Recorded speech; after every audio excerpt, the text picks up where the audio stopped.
Voilà, bonsoir à tous. On va bientôt démarrer la séance d'information publique. Je vous invite à prendre place. Nous sommes en direct. La séance va être enregistrée, diffusée en direct et puis enregistrée pour être rediffusée sur le site de la ville accessible pendant la durée de l'enquête publique. Donc on est ici dans le cadre d'un renouvellement de permis d'environnement de classe 2 pour les parkings de Louvain-la-Neuve et le centre commercial de l'Esplanade.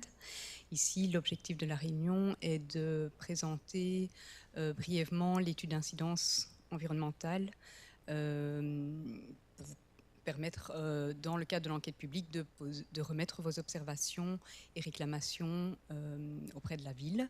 Alors, toutes les questions et observations qui pourraient être posées ce soir ne sont pas prises en compte dans le cadre de la procédure formelle. Il faut vraiment les entrer par écrite auprès de nos services pour qu'elles soient enregistrées dans les dossiers dans la clôture d'enquête. Voilà, je vais présenter ici, nous avons ce soir le ARIES, le bureau d'études, qui va présenter l'étude d'incidence environnementale, et les demandeurs.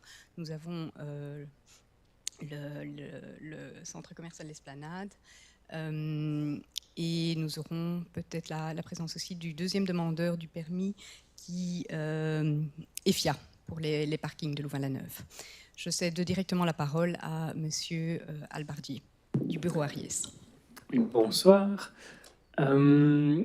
Alors effectivement, petite remise en contexte, on est dans le cadre d'un renouvellement de permis d'environnement, ça veut dire anciennement permis d'exploiter, et cela pour des sites existants. Donc il n'y a pas de demande de modification, d'extension, de construction, c'est vraiment un permis pour l'exploitation des installations des établissements.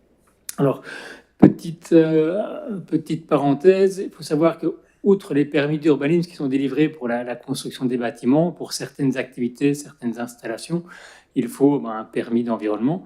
Et ces permis sont délivrés pour une durée de 20 ans au maximum. Raison pour laquelle, ici, on renouvelle, il y a une demande pour renouveler ces permis d'environnement. Alors, la demande, elle porte sur 5 sites différents. Vous les avez à l'image. Donc, il y a le centre commercial. Il y a également 4 parkings souterrains accessibles au public. Donc, le parking Place de l'Accueil, qui est en rose sous le centre commercial, sous la place de l'Accueil. Le parking souterrain Grand Place, sous la Grand Place. Le parking Grand Rue et le parking Charlemagne. Les parkings sont gérés par la société des parkings de l'Esplanade, groupe EFIA, et le centre commercial par la foncière Louvain-la-Neuve, Clépierre.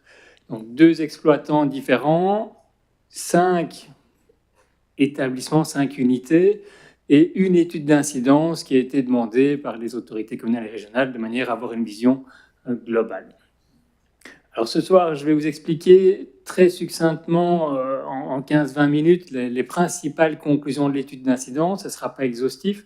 L'étude elle est consultable dans le cadre de l'enquête publique avec l'ensemble du dossier. Alors, très rapidement, en quelques mots, le contexte et l'objet de l'étude. Le centre commercial, c'est quoi? C'est 24 000 m² de surface de vente, 92 cellules commerciales et puis 6 quais de chargement. Vous allez voir, on va en reparler. Les parkings, quant à eux, donc 4 parkings différents pour un total de 3600 places de parking et également des quais de chargement au nombre de 3.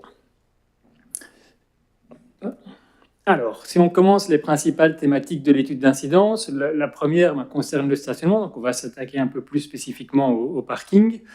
Alors, particularité, c'est que ces parkings sont accessibles uniquement par l'anneau central ou le boulevard de Wallonie, donc par la partie inférieure, on va dire, de la ville, et ils complètent l'offre en stationnement public et privé qu'on retrouve en surface et qui est réglementée.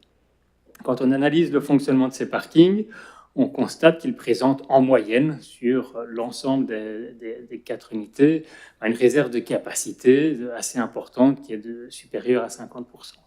Ceci étant dit, il y a également plusieurs fois par an des points d'occupation qui montent à plus de 80-85%, et ça c'est plus souvent marqué pour le parking Grand Place et le parking Charlemagne et Accueil, qui sont des parkings en lien soit avec les cellules commerciales de la rue Charlemagne et du centre commercial, et donc en lien avec l'activité de ces surfaces, typiquement en période de fin d'année, plus grosse occupation des parkings, Black Friday ou tout événement commercial. Et puis au niveau de la Grand Place, c'est plus en lien avec les animations qui ont lieu sur la place ou l'éventuelle sortie cinéma plus spécifiquement.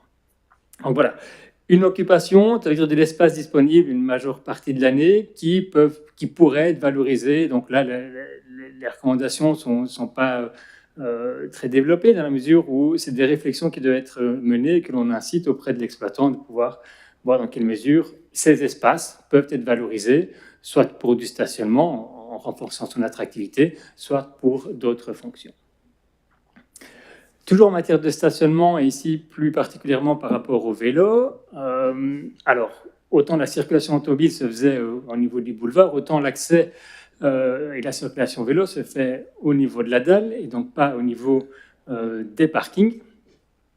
L'anneau central est interdit au vélo pour mémoire, et au niveau justement de la dalle, on retrouve plusieurs poches de stationnement qui sont présentes sur le domaine public. C'est des stationnements vélos qui sont surtout marqués, caractérisés par des haies renversées, qui ne sont pas couverts pour la plupart et donc exposés aux intempéries. Au total, il y a une centaine d'emplacements hors box vélo que l'on peut retrouver aussi par ailleurs. Et quand on regarde cette offre par rapport aux référentiels, aux bonnes pratiques ou aux recommandations usuelles, on constate que c'est une offre assez limitée par rapport à la surface commerciale. Et par ailleurs, cette offre, elle est partagée, elle n'est pas réservée, elle est publique, elle n'est pas réservée aux usagers du centre commercial. Et donc, dans le cadre de l'étude, on était amené à faire des recommandations de manière à tendre vers une offre globale qui pourrait être de 240 places. L'objectif, ce n'est pas d'y arriver demain, ça n'a pas de sens, mais de pouvoir augmenter progressivement cette offre en surveillant, monitorant le taux d'occupation des parkings à vélo existants, et aussi de veiller à une bonne répartition de celle-ci. Quand on voit sur la figure, on voit qu'on a beaucoup de petits points, de petits emplacements de stationnement côté place de l'accueil. On en a moins sur la traverse de l'échange. Il y a potentiellement une opportunité à renforcer cette offre de ce côté-là. Autre point d'attention, les livraisons.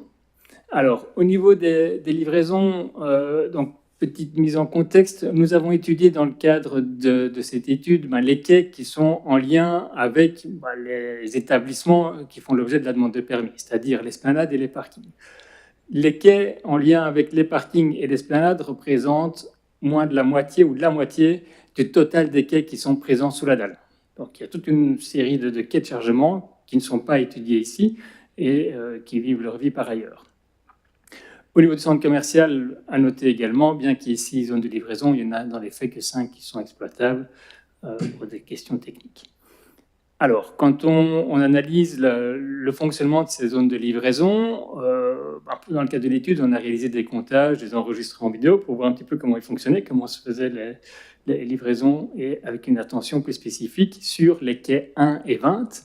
Alors, le quai 1, c'est le quai principal du centre commercial qui est en extrémité du centre commercial côté national et autoroute. Le quai 20, c'est le quai qui se situe du côté de l'avenue Georges Lemaître.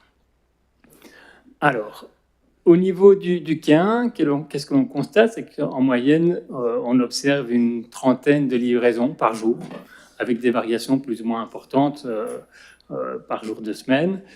Et autre élément important aussi, c'est qu'environ 60% des véhicules qui rentrent dans cette aire de livraison sont des voitures. Des voitures, donc des véhicules qui n'ont rien à faire dans une aire de livraison liée à un centre commercial. Et ces véhicules entrent là pour 2 raisons principales. Soit ils recherchent un petit coin de stationnement pour éviter de payer tant dans les parkings souterrains qu'au niveau des parkings de la ville, ou pour faire un demi-tour. Ils viennent de la Nationale 4, ils font demi-tour dans le quai, ils repartent soit vers la station-service ou ils bouclent comme ça. Et donc on a un petit trafic de transit qui s'effectue dans ce quai qui n'est pas opportun. Au niveau du fonctionnement du quai 20, ce quai fonctionne de manière moins intense. Il y a de l'ordre de 10 à 20 livraisons par jour. avec si cette caractéristique d'une utilisation plus faible, c'est pas pour autant que les volumes livrés sont proportionnellement aussi plus faibles. Ils desservent des unités commerciales assez importantes dans le centre commercial, et donc il a son utilité aussi. Alors, le fonctionnement de ce quai, il est caractérisé par différents types de véhicules, une majorité de camionnettes, 65%, donc ce n'est pas des gros véhicules, des petits camions 20%, et puis 15% de ce qu'on a appelé des grands camions, ce n'est pas des semi-remorques non plus, c'est des camions de 10 mètres, voilà, des camions assez typiques pour les livraisons de commerce. Ça, c'est par rapport au flux de véhicules de livraison. À côté de cela, et en lien avec cet espace de livraison, et je dis espace et plus quai, parce que devant les quais, les portes finalement de cette zone de quai, il y a un espace de manœuvre. Et en lien avec cet espace de manœuvre, on a aussi pas mal de véhicules, de nouveau de voitures. Et en gros, les 3/4 des mouvements en lien avec les quais ou cet espace de manœuvre sont des voitures. Des voitures qui effectuent quoi? Un dépose-minute, c'est 40-50 véhicules par jour. Et ces dépose-minutes, ils sont à destination des gens de la gare, notamment. On vient attendre quelqu'un qui sort de la gare, il monte à la fin du quai, on vient le récupérer.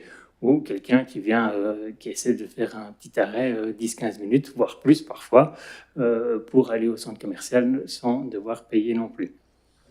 Donc ça, c'est un flux qui est généré par l'espace disponible devant l'aire de livraison. De manière générale, autre élément qui a été objectivé dans l'étude, ça faisait suite à des questions ou des réflexions qui ont été posées dans le cadre de la réunion d'information préalable au lancement de l'étude, ce flux de camionnettes qui a été quantifié, de petits camions et de manière générale de camions de livraison, il représente 1 à 2% du trafic total qu'on retrouve sur la même période sur l'avenue Georges Lemaître. Donc c'est un flux marginal par rapport à ce qui circule sur cette avenue Georges Lemaître, qui est la principale, qui est le seul accès pour ce quai 20. Alors, différentes recommandations par rapport à ce quai de livraison, ou ces deux quais en tout cas. Donc la première, c'est dans la mesure du possible de transférer un maximum de livraisons du quai 20 vers le quai 1, donc le quai 1 qui étant le principal en bout de centre commercial, de manière à limiter les nuisances pour le voisinage proche. Deuxième mesure, c'est le marquage ou en tout cas la signification plus forte de l'interdiction de stationner, de se garer sur cette aire de livraison. Donc c'est vraiment la zone qu'on retrouve ici devant. Vous l'avez sur la figure, vous avez un véhicule technique qui a certainement une intervention dans le centre commercial, vous avez deux véhicules qui sont garés devant cette aire de livraison. Ils n'ont rien à faire là. Et c'est d'autant plus important, selon nous, de supprimer, d'évacuer ce flux de véhicules qui est un peu parasite, que l'intensité du trafic de piétons ici devant l'aire de livraison s'intensifie ces derniers temps avec le développement du quartier Courbevoie et cette rue de la Flèche, je pense, qui permet de connecter le quartier à l'avenue Georges Lemaître et puis plus loin au centre commercial. Par rapport au quai 1, l'idée c'est de pouvoir essayer de le valoriser au mieux, du coup de le libérer aussi de ces flux parasites ou de ce stationnement parasite. Et donc dans ce sens-là, l'idée serait de réfléchir aussi à comment entraver l'accès à ce quai via la pose d'une barrière ou la fermeture systématique des portes. Le matériel est à réfléchir. Autre grand sujet, c'est la question de la ventilation ou de la qualité de l'air de manière générale. Alors, d'emblée, ici, ce soir, je vais évacuer la question du centre commercial, parce que quand on parle d'un centre commercial et de ventilation, on parle de quoi? Des installations de chauffage, la ventilation hygiénique, c'est-à-dire le rejet de l'air vicié, l'air des locaux pour son remplacement, et puis les hôtes de cuisine. Toutes ces installations de ventilation se retrouvent principalement en toiture, et pose dès lors moins ou pas de problème par rapport au voisinage, avec une attention toutefois aux hôtes des cuisines qui peuvent être source d'odeur. Et là, donc, il y a un suivi spécifique à avoir pour éviter des nuisances par rapport aux bâtiments voisins. Donc l'attention va se porter un peu plus sur la ventilation des parkings. Et quand on regarde ceux-ci, on constate qu'ils sont équipés de ventilateurs, détecteurs de CO. En cas d'incendie, il y a un désenfumage qui est assuré. Et l'ensemble des rejets d'air de ces parkings, donc tant Charlemagne, Grand Rue, Grand Place, s'effectue au niveau des quais, c'est-à-dire principalement dans les parties couvertes, sous l'anneau central, et pas directement à l'air libre. Donc ce système de ventilation, au niveau des parkings, il est adéquat. Nous, dans le cadre de l'étude, nous attirons l'attention sur le fait que ces rejets se font dans des espaces de nouveau qui sont couverts, avec potentiellement une circulation de l'air qui n'est pas optimale et donc des risques d'accumulation de température ou de fumée. Ceci dit, on sort là du cadre strict de l'étude. Nous ne sommes pas experts en risque incendie ou autre, et donc nous référons à ce niveau-là aux avis des services incendies qui seront consultés notamment dans le cadre de cette demande de permis. Et puis plus spécifiquement, et pour revenir aux aspects en lien avec les livraisons, à minima, de pouvoir en tout cas marquer, signaler, informer, imposer aux livreurs de stopper leur moteur durant les livraisons. C'est aussi une mesure qui leur est favorable, et notamment aussi pour tous ceux qui travaillent dans ces espaces confinés. Sujet suivant, donc la question des déchets, de la salubrité de manière générale. Alors, tant au niveau du centre commercial que des parkings, il y a des locaux déchets qui sont présents et qui sont exploités. Donc, au niveau du centre commercial, tous les déchets sont groupés dans ces locaux. Ils donnent sur les quais de déchargement. Et au niveau du centre commercial, ils sont principalement centralisés, ou en tout cas, lorsque l'on a commencé l'étude, ils étaient centralisés au niveau du quai 1 et au niveau du quai 20. Donc, les deux quais dont on a parlé tout à l'heure. Durant la période, sur la fin de l'étude d'incidence, l'exploitant du centre commercial a pris la décision de centraliser tous les déchets sur le quai 1, donc le principal, de sorte qu'il n'y ait plus de déchets gérés au niveau du quai 20, donc côté avenue Georges Lemaître. Au niveau des parkings, alors les parkings en tant que tels ne génèrent pas beaucoup de déchets, c'est du vide-poche ou autre. Par contre, ils ont dans le périmètre de leurs installations des locaux de déchets, donc ils ont l'obligation de gérer aussi ces locaux de déchets qui proviennent finalement des commerces en surface et des logements en surface. Donc ces locaux servent à centraliser les déchets avant leur élimination par les différentes sociétés agréées. Il y a différents locaux qui servent à la gestion de ces déchets. Ils sont centralisés surtout au niveau des quais 4, 7 et 17. Vous les avez sur la figure ici. Et au niveau des parkings, leurs obligations, c'est l'entretien, le nettoyage et la gestion, en sachant que le nettoyage des locaux se fait par les utilisateurs. Les quais, ça ressort de la société des parkings de l'Esplanade, mais qu'il y a une partie de l'activité qui est effectuée par l'ESBL Gestion Centre-Ville. Alors, de l'analyse qui est faite, il en ressort quelques éléments d'attention. C'est d'une part, l'accès à ces locaux de déchets, en tout cas au niveau des parkings, sont accessibles à tout à chacun. Il n'y a pas de contrôle, il n'y a pas de portique spécifique ou de barrière ou de badge ou de clé, de sorte que tout à chacun peut ou a le moyen, d'une certaine manière, d'y apporter ce qu'il a envie, même s'il n'y est pas autorisé. Ça participe à des situations d'abus et à des situations qui impactent la salubrité de ces espaces. Et par ailleurs, force est de constater, vu la multiplicité, le nombre, on va dire ça comme ça, c'est plus facile, le nombre d'intervenants dans la gestion de ces locaux, celle-ci n'est pas spécialement non plus la plus aisée. Au niveau du centre commercial, par contre, là c'est assez clair. Les locaux déchets maintenant qui sont centralisés au niveau du quai 1 sont contrôlés et répondent aux besoins propres du centre commercial. Ils sont aussi beaucoup plus excentrés par rapport aux copropriétés de logements ou de commerce de la dalle. Du coup, il y a des réflexions qui sont menées, des recommandations qui sont partagées par rapport à la gestion de ces locaux. D'une part, d'assurer ou d'implémenter dans la mesure du possible un plus grand contrôle d'accès, de ne pas permettre à tout à chacun de venir déposer ses poubelles ou en fin d'année un canapé qui traînerait dans un côte. Voilà, ça facilite la gestion, ça aussi renforce la salubrité des lieux.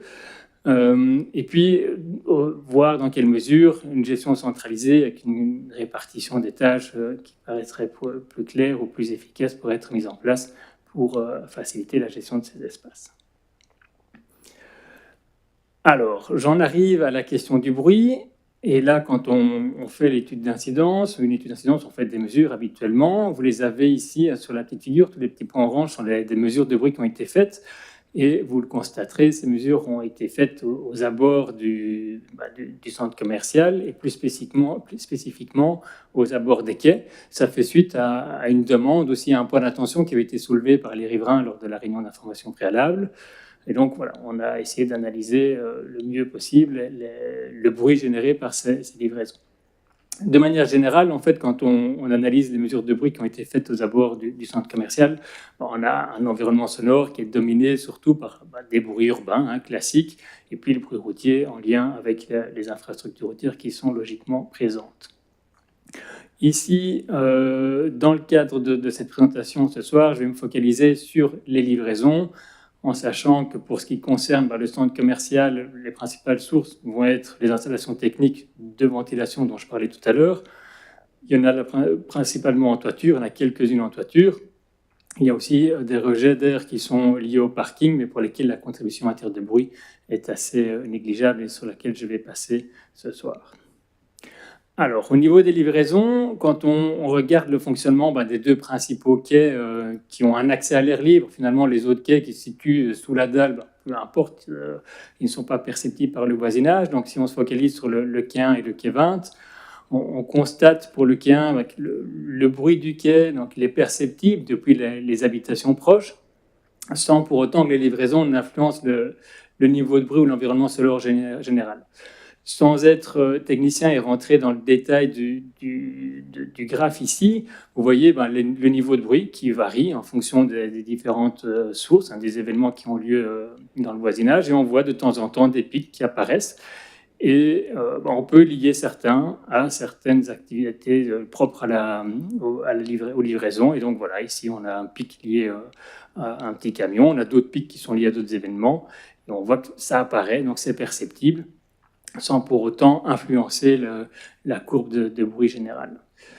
Pour les quais 20, c'est un peu le même constat, donc il n'y a pas de contribution significative. Par contre, là, ce qui est plus perceptible, c'est les manœuvres de véhicules.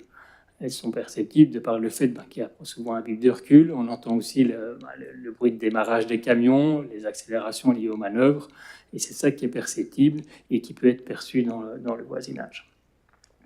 Voilà, donc différents constats, des mesures, des recommandations qui sont outre le fait de promouvoir davantage le quai 1 qui est plus éloigné du quartier de la Braque et de l'avenue Georges Lemaître.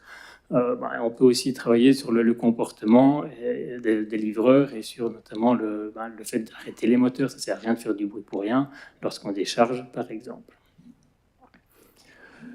Alors, on en arrive à des sujets où je vais passer un peu plus vite. Ici, la gestion de l'eau de manière générale. Quand on fait une étude d'incidence comme ça, on aborde les questions de l'eau pluviale et puis des eaux usées aussi. Ici, par rapport à la question du risque d'inondation par ruissellement, au sein du périmètre de l'étude, il a été estimé comme négligeable. Il n'y a pas de dysfonctionnement majeur non plus quant à la gestion des eaux qui ont été identifiées tant pour le centre commercial que pour le parking. Des points d'attention qui apparaissent ici plus spécifiquement concernant les dégradations du centre commercial. Voilà, c'est des questions de monitoring, de suivi ou parfois administratif pour justement avoir un bon suivi de ces installations qui participent à une bonne gestion des eaux usées. Au niveau énergétique, et j'en terminerai par là, et ce n'est pas négligeable non plus, voilà, au niveau des performances, tant pour le centre commercial que pour le parking, il n'y a pas de dysfonctionnement majeur qui ont été constatés non plus. À noter, et je le souligne parce qu'on ne les voit pas quand on est chaland ou quand on se promène, c'est qu'il y a des panneaux solaires sur la toiture du centre commercial. Et puis au niveau des parkings, il faut savoir que l'éclairage de ceux-ci est fait par un système de LED avec des détecteurs de présence qui permet de réduire fortement la consommation en électricité. En sachant que l'éclairage, finalement, c'est le principal poste de consommation de ces parkings. Alors, quand on regarde un peu en détail le fonctionnement de ces établissements, il y a plusieurs recommandations qui ont été émises pour améliorer finalement ces performances, réduire encore davantage les consommations. On est vraiment dans de l'optimisation. Voilà, comment on peut valoriser l'énergie produite au niveau des panneaux solaires. Elle participe à la consommation du centre commercial en journée quand il est ouvert, très bien. Le dimanche, quand le centre commercial est fermé, voilà, y a-t-il pas d'autres opportunités de partage de cette énergie? Ce sont des réflexions qui sont intéressantes à développer. Et puis d'autres éléments à noter, et je le souligne parce que si ça n'avait pas été fait, on l'aurait recommandé, mais comme ça a été engagé, on ne fait que le mentionner. Mais voilà, il y a un audit énergétique du centre commercial qui a été réalisé, et puis il y a le fonctionnement des chaudières qui est optimisé aussi, ou qui est en cours d'optimisation si ce n'est pas déjà fait.